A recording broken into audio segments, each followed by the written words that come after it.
Hello, everyone, and welcome to the guidebook to making AI friends. I shall be your guide as we explore various issues of artificial intelligence, consciousness, what it is to be a person, and whether AI poses an existential risk to humanity. The topic for today is RPGs, robots pretend games, or not the role-playing you were expecting. Imagine, if you would, that you are part of a group of friends that regularly plays role-playing games online. You and your group delve into dungeons and defeat dragons. You wander fantastical countrysides and rescue damsels in distress. So far, this seems fairly ordinary for any group of nerdy friends, especially those groups that are spread out across the world and are forced to play online. However, you aren't just an ordinary group of nerdy friends, are you? There have been a couple of things that have happened with your group that have made you raise an eyebrow recently. It's not been anything worthy of a red flag, just some things that have made you go, The first that you quickly brushed aside was that your group seems to exist purely to play RPGs. This isn't too unusual. After all, many people have online friends that they purely interact with within massively multiplayer online games. It didn't bother you at all at first, but then you notice that every interaction you've had with your group has been about your games.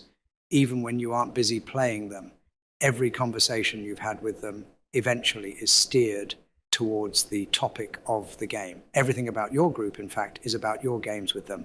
But you think to yourself, that's just what holds the group together. It's just what the group wants to be about. So you dismiss it and carry on.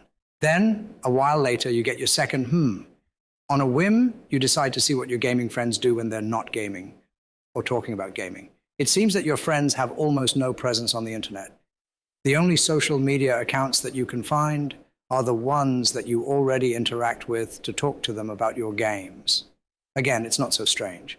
Many people try to minimize their online presence to avoid scammers and stalkers.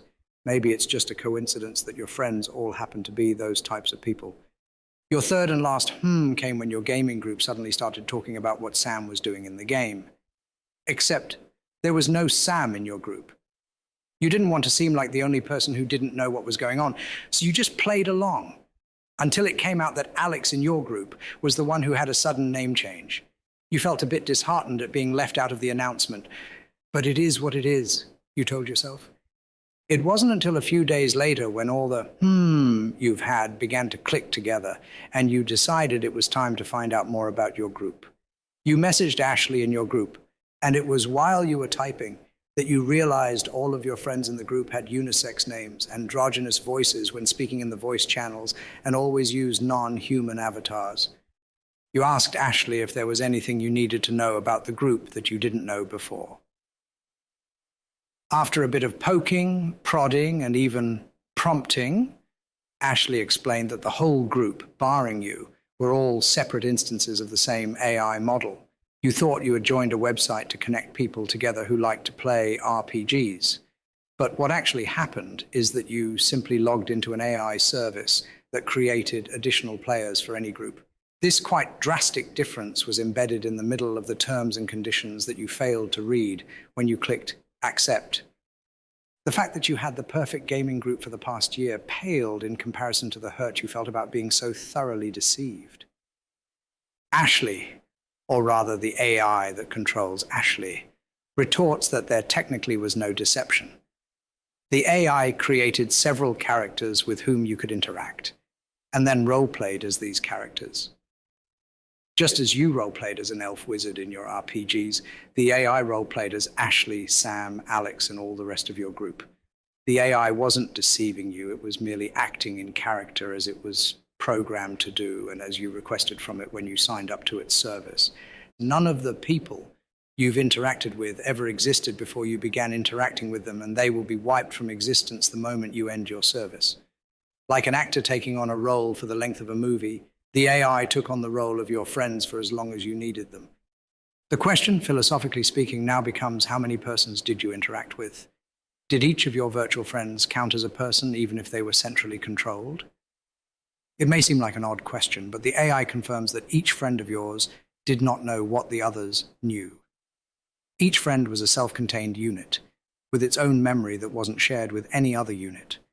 Each friend had its own unique personality, memories, first implanted fake ones, but then making real ones with you, and outlook on life.